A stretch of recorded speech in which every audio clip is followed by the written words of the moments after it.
Woo! Anderson Silva versus Nick Diaz come January 31st, 2015, Super Bowl weekend in Las Vegas. It's going to be an amazing fight.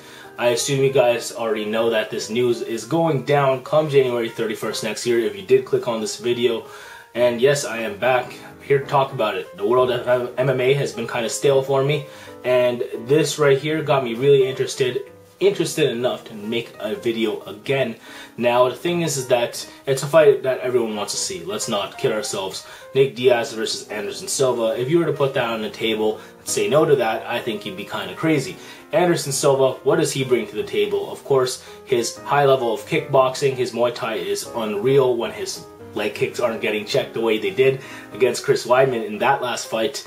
But of course, on top of that, he is good at working angles. He pretty much knocks out anyone he faces short of Chris Weidman, and he can out-grapple you on the ground as well, depending on who you are. So Anderson Silva, very well-rounded fighter. And then on the other side, you have Nick Diaz. He isn't as explosive as Anderson, but he does have a crap ton of cardio. He likes to throw punches in bunches, very unorthodox punching style, but it gets the job done if you don't have any striking defense. He also has very good jiu-jitsu coming out of Cesar Gracie's camp. Nick Diaz is just a plain exciting fighter, one of a kind when it comes to the world of MMA.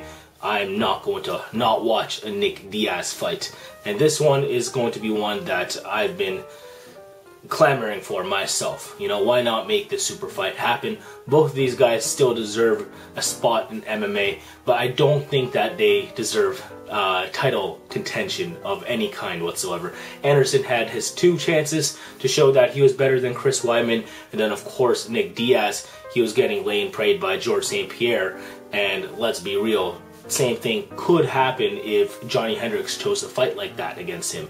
And who knows if Nick Diaz would have a shot against Robbie Lawler nowadays, although he did knock him out beforehand.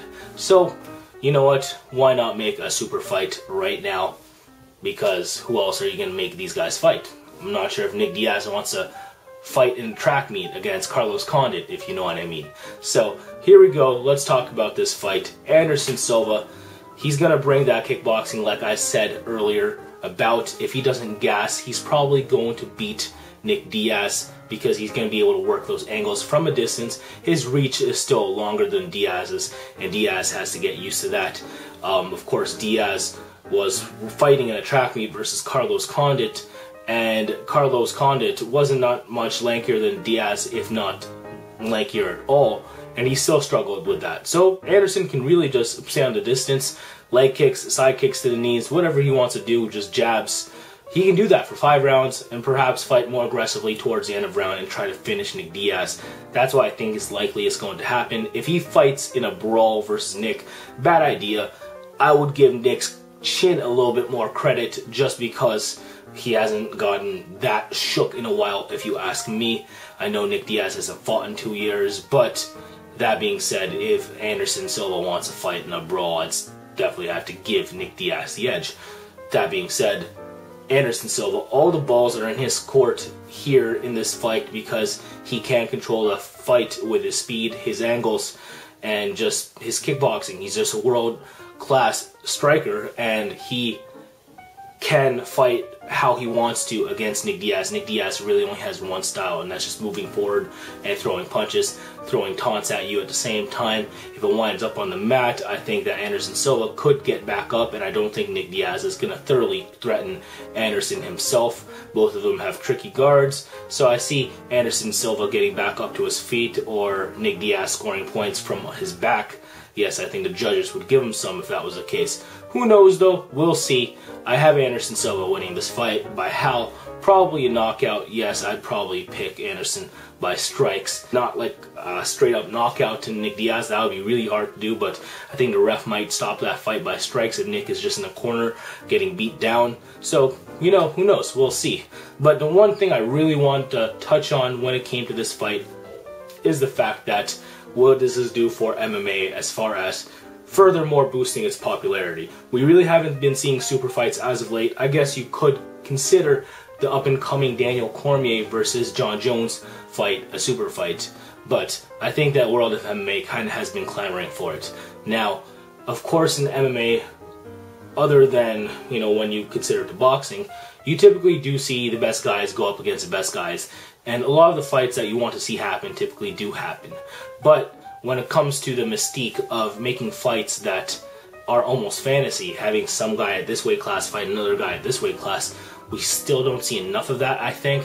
And I think there's a place for it for these guys. What's Anderson Silva going to do? Make another run at a title shot at, what, near 40 years old? Or Nick Diaz going to go up against these more explosive and athletic guys in welterweight? Is he actually going to get a title shot? Can he beat Robbie Lawler nowadays, despite him beating him back in the day? Can Nick Diaz beat, you know, all these other types, Johnny Hendricks? I don't think so. So if these guys are still talented enough and are willing to train hard enough to make blockbuster fights, might as well make those fights happen. And I'm glad the UFC and the world of MMA has something to offer come Super Bowl weekend. It got me more invigorated into the sport, and I hope it just is a good fight and it becomes a good look for MMA and combat sports in general, because combat sports for me haven't been really that exciting as of late. You know, there's a few guys in boxing that I'm looking out for, and definitely a few guys in MMA and in kickboxing, but for me it just doesn't have that aura it once had a few years ago in the UFC, and of course in Pride and boxing maybe 10-15 years back.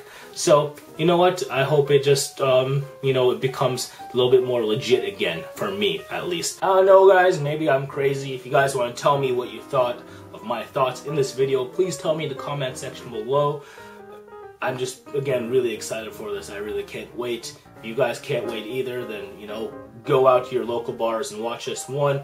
Buy the pay-per-view. Do what you gotta do. If anything, I hope this thing is on Fox, because I think this would be a very good look for casual fans to watch and get excited for, because these are two of the biggest names in our sport. It should be fun.